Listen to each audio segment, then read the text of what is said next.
how to download and install the Temu application on your PC.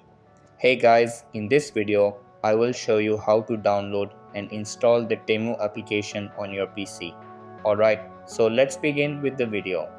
First of all, open your browser and type Temu into the search bar. Then click on the official Temu website from the search results. Once the website is open, go to the top right corner of your browser and click on the three dots menu.